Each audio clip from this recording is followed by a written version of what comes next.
ಸ್ನೇಹಿತರೆ, welcome to my channel Toyota Urban cruiser.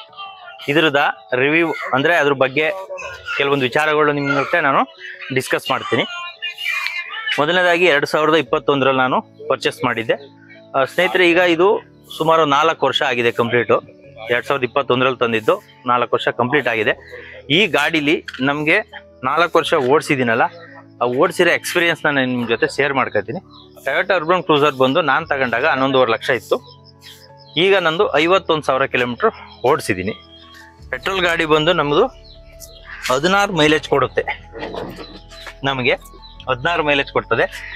ಇಲ್ಲಿ ತೋರಿಸಿ ಸರ್, ಇದ್ರ ಬಗ್ಗೆ ನಾನು ನಿಮ್ಮ ಜೊತೆ ಲಾಸ್ಟಲ್ಲಿ ಮಾತಾಡ್ತೀನಿ. ಇದು ಏನಕ್ಕೆ ಈ ಥರ ಆಗಿದೆ ಅಂದ್ಬಿಟ್ಟು ಲಾಸ್ಟಲ್ಲಿ ಮಾತಾಡ್ತೀನಿ. ಮತ್ತು ಬಿಲ್ಡ್ ಕ್ವಾಲಿಟಿ ಬಗ್ಗೆನೂ ಕೂಡ ಈ ವಿಡಿಯೋದಲ್ಲಿ ನಿಮಗೆ ನಾನು ತೋರಿಸ್ತೀನಿ.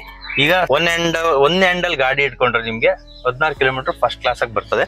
ಇನ್ನು ಇದರಲ್ಲಿ ಒಂದು ಮೈನಸ್ ಪಾಯಿಂಟ್ ಏನಪ್ಪಾ ಅಂತಂದ್ರೆ, ಗಾಡಿ ಜಾಸ್ತಿ ದೂರ ಓಡಿಸಿದಾಗ ಒಂದು ಸ್ವಲ್ಪ ಕಾಲು ನೋವುಗಳು ಬರುತ್ತೆ ಇದರಲ್ಲಿ. ಯಾಕೆ ಅಂದರೆ ಕಂಪೇರ್ ಟು 1.5 ಇಂಜನ್ ಬೇರೆ, ಈಗ 11.5 ಲಕ್ಷಕ್ಕೆ ಅವಾಗ ಬ್ರೀಜಾನು ಸಿಗ್ತಾ ಇತ್ತು. ಇನ್ನೊಂದು 1.5 ಲಕ್ಷ ಒಂದು ಸ್ಪೆಂಡ್ ಮಾಡಿದರೆ ಕಿಯಾಗಳು ಬರ್ತಾ ಇತ್ತು. ಟಾಟಾದಲ್ಲಿ ಇದ್ರ ಒಂದು ಕಂಪೇರ್ ಮಾಡಕ್ ಹೋದ್ರೆ ಟಾಟಾ ನೆಕ್ಸಾನ್ ಬರ್ತಾ ಇತ್ತು. ನೆಕ್ಸಾನ್ ಅಲ್ಲಿ ಥೈ ಸಪೋರ್ಟ್ ಚೆನ್ನಾಗಿದೆ. ಇಲ್ಲಿ ನೋಡ್ಬೋದು ನೀವು, ಇಲ್ಲಿ ತುಂಬಾ ಗ್ಯಾಪ್ ಇದೆ. ಇಲ್ಲಿಂದ ಇಲ್ಲಿಗೆ ನಾವ್ ಹಿಂಗ್ ಕುತ್ಕೊಂಡಾಗ ತುಂಬಾ ಗ್ಯಾಪ್ ಇದೆ. ಲೆಗ್ ರೂಮು ಕೂಡ ಚೆನ್ನಾಗಿದೆ, ಏನ್ ಸಮಸ್ಯೆ ಇಲ್ಲ. ಅಂದ್ರೆ ನಾವು ಜಾಸ್ತಿ ಲೆಂತ್ ಗಾಡಿ ಹೊಡೆದಾಗ 100 ಕಿಲೋಮೀಟರ್ 200 ಕಿಲೋಮೀಟರ್ ಗಾಡಿ ಹೊಡೆದಾಗ ಈ ಕಾಲುಗಳು ಸಿಕ್ಕಾಬಟ್ಟೆ ನೋವು ಬರುತ್ತೆ ಈ ಗಾಡಿಲಿ. ಇದೊಂದು ನಾನು ಒಂದು 4 ವರ್ಷ ಎಕ್ಸ್ಪೀರಿಯನ್ಸ್ ಅಲ್ಲಿ ನಾನು ಹೇಳ್ತಾ ಇರೋದು ಇದು. ನಾನು ಇದಕ್ಕಿಂತ ಮುಂಚೆ ನಂದು ಬಲೂನ ಗಾಡಿ ಇತ್ತಲ್ಲ, ಆ ಗಾಡಿ ಕೂಡ ನಮಗೆ ಈ ತರ ಕಾಲು ನೋವು ಬರ್ತಿರ್ಲಿಲ್ಲ. ಇದರಲ್ಲಿ ತುಂಬಾ ಕಾಲು ನೋವು ಬರ್ತದೆ. ಇದು ಒಂದು ಮೈನಸ್ ಪಾಯಿಂಟ್ ಇದೆ ಇದರಲ್ಲಿ. ಇನ್ನೊಂದು ಏನಪ್ಪಾ ಅಂದ್ರೆ, ಸ್ಟೇರಿಂಗು ಒಂದು ಸ್ವಲ್ಪ ಒಂದು 120-130 ಹೋದಾಗ ಸ್ಟೇರಿಂಗ್ ಸ್ವಲ್ಪ ಎಲ್ಲೋ ಒಂದ್ ಕಡೆ ತುಂಬಾ ಫ್ರೀ ಆಗ್ತಾ ಇರ್ತದೆ. ಅಂದ್ರೆ ಜಾಸ್ತಿ ಶೇಕ್ ಆಗುತ್ತೆ ಗಾಡಿ. 120 ಮೇಕ್ ಹೋದಾಗ ಗಾಡಿ ಶೇಕ್ ಆಗುತ್ತೆ.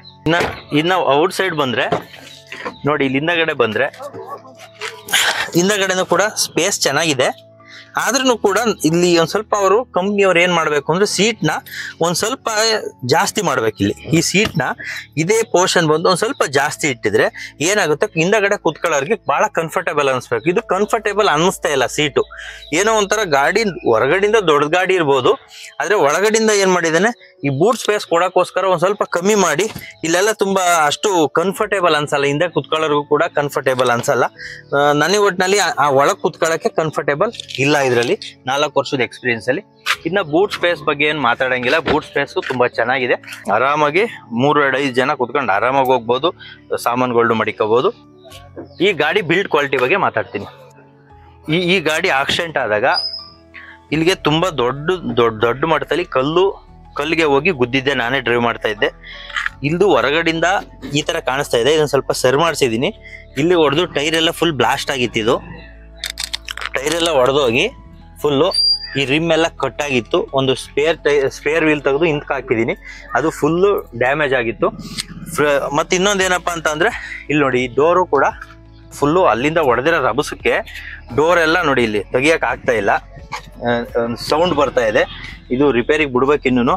ಇಲ್ಲಿ ನೋಡಿ, ಇಲ್ಲಿ ಒಬ್ಸರ್ವ್ ಮಾಡಬಹುದು. ಇಲ್ಲಿ ಗಂಟನೂ ಕೂಡ ಅದು ಅಷ್ಟು ಫಾಸ್ಟ್ ಆಗಿ ಹೋಗಿ ಗುದ್ದಿದ್ದು. ಆದ್ರೆ ಏನಪ್ಪಾ ಅಂದ್ರೆ, ನಾವು ಒಳಗಡೆ ಕೂತಿರೋಂಥ ವ್ಯಕ್ತಿಗಳಿಗೆ ಏನು ಕೂಡ ಆಗಿರ್ಲಿಲ್ಲ. 2 ಏರ್ ಬ್ಯಾಗು ಕೂಡ ತಕ್ಷಣ ಓಪನ್ ಆಗಿರೋದ್ರಿಂದ ನಮಗೆ ಏನೋ ಸಮಸ್ಯೆ ಆಗಿರ್ಲಿಲ್ಲ. ಇಲ್ಲೊಂದು ಸ್ವಲ್ಪ ನಮಗೆ ಈ ಕೈಲಿ ಇಷ್ಟೇ ಅಗಲ ಗಾಯ ಆಗಿತ್ತು. ಅದು ಬಿಟ್ರೆ ಏನೂ ಆಗಿರಲಿಲ್ಲ. ಬಿಲ್ಡ್ ಕ್ವಾಲಿಟಿ ತುಂಬಾ ಚೆನ್ನಾಗಿದೆ, ತುಂಬಾ ಚೆನ್ನಾಗಿದೆ ಬಿಲ್ಡ್ ಕ್ವಾಲಿಟಿ. ಆಕ್ಚುಲಿ ಇದೇ ಏನಾದ್ರು ನಾವು ಬೇರೆ ಗಾಡಿಗೆ ಏನಾದ್ರು ಹೋಲಿಕೆ ಮಾಡ್ಕೊಂಡು ನಾವೇನೋ ಆಕ್ಸಿಡೆಂಟ್ ಆಗಿದ್ದಿದ್ರೆ ಆಲ್ಮೋಸ್ಟ್ ಈ ಪೋರ್ಷನ್ ಎಲ್ಲ ಹೋಗ್ಬೇಕಾಗಿತ್ತು ಫುಲ್ಲು. ಈ ಪ್ಲಾಸ್ಟಿಕ್ ಕ್ವಾಲಿಟಿನೂ ಕೂಡ ಅಷ್ಟು ಗಟ್ಟಿ ಕೊಟ್ಟಿದ್ದಾನೆ. ಈ ಪ್ಲಾಸ್ಟಿಕ್ ಅಲ್ಲಿ ನೋಡಿ ನಿಮ್ಗೆ ಇಷ್ಟೇ ಕಾಣಿಸ್ತಾ ಇರೋದು, ಆದ್ರೆ ಒಳಗಡೆ ಫುಲ್ಲು ನಜ್ಜು ಹೋಗಿದೆ ಫುಲ್ ಎಲ್ಲ. ಇದನ್ನ ನೋಡಿ, ಇಲ್ಲಿ ಬಂದ್ರೆ ನಿಮ್ಗೆ ಈ ಬಾನೆಟ್ ಇದೇನಿದೆ ಅದು ಇಂತಕ್ಕೆ ಬಂದ್ಬಿಟ್ಟಿದೆ. ಇದು ಆ ಬಾನೆಟ್ ಪಕ್ಕದೇನು ಕ್ರಾಸ್ ಇದೆಯಲ್ಲ, ಆ ಕ್ರಾಸೇ ಇಂತಕ್ಕೆ ಬಂದಿತ್ತು. ಇಲ್ಲಿಗೆ ಸ್ವಲ್ಪ ಜಜ್ಬಿಟ್ಟು ಸರ್ ಮಾಡಿದ್ದಾರೆ ನೋಡಿ. ಇಲ್ಲಿ ಡ್ಯಾಶ್ ಬೋಲ್ಡು ಕೂಡ ಫುಲ್ ಎಲ್ಲ ಓಪನ್ ಆಗಿದ್ದಾವೆ. ಇನ್ನು ಈ ಡ್ಯಾಶ್ ಬೋಲ್ಡು ಫುಲ್ ಎಲ್ಲ ಕಿತ್ತೋಗಿದೆ. ಫುಲ್ ಏನೂ ಇಲ್ಲ ಇದ್ರೊಳಗೆ, ಫುಲ್ ಎಲ್ಲ ಮುಂದಕ್ಕೆ ಬಂದ್ಬಿಟ್ಟಿದೆ. ಇದು ಅಷ್ಟೇ ಓಪನ್ ಆಗ್ತಾ ಇಲ್ಲ. ಇದೆಲ್ಲ ಒಡೆದೋಗಿದ್ದಾವೆ. ಇವೆಲ್ಲ ರಿಪೇರಿ ಮಾಡಿಸ್ಬೇಕು. ನೆಕ್ಸ್ಟ್ ವಿಡಿಯೋದಲ್ಲಿ ಇದಕ್ಕೆಲ್ಲ ಎಷ್ಟು ಕಾಸ್ಟ್ ಖರ್ಚಾಯಿತು ಏನು ಎಂತು ಅಂತ ವಿಸ್ತಾರವಾಗಿ ನಿಮಗೆ ನಾವು ಹೇಳ್ತೀವಿ ಸ್ನೇಹಿತರೆ. ಈ ವಿಡಿಯೋದಲ್ಲಿ ಇಷ್ಟೇನೆ. ಮುಂದೆ ಏನಾದರೂ ಈ ಕಾರ್ ಬಗ್ಗೆ ನಿಮ್ಗೆ ಏನಾದರೂ ಅನಿಸಿಕೆಗಳು ಅಥವಾ ಏನಾದರೂ ಡೌಟ್ಸ್ ಇದ್ದರೆ ದಯಮಾಡಿ ತಿಳಿಸಿ. ಕಮೆಂಟ್ ಬಾಕ್ಸಲ್ಲಿ ತಿಳಿಸಿ ಅಂತ ಹೇಳ್ತಾ ವಿಡಿಯೋನ ಇಲ್ಲಿಗೆ ಮುಗಿಸ್ತೀನಿ. ಎಲ್ರಿಗೂ ನಮಸ್ಕಾರ. ಜೈ ಹಿಂದ್, ಜೈ ಕರ್ನಾಟಕ ಮಾತೆ.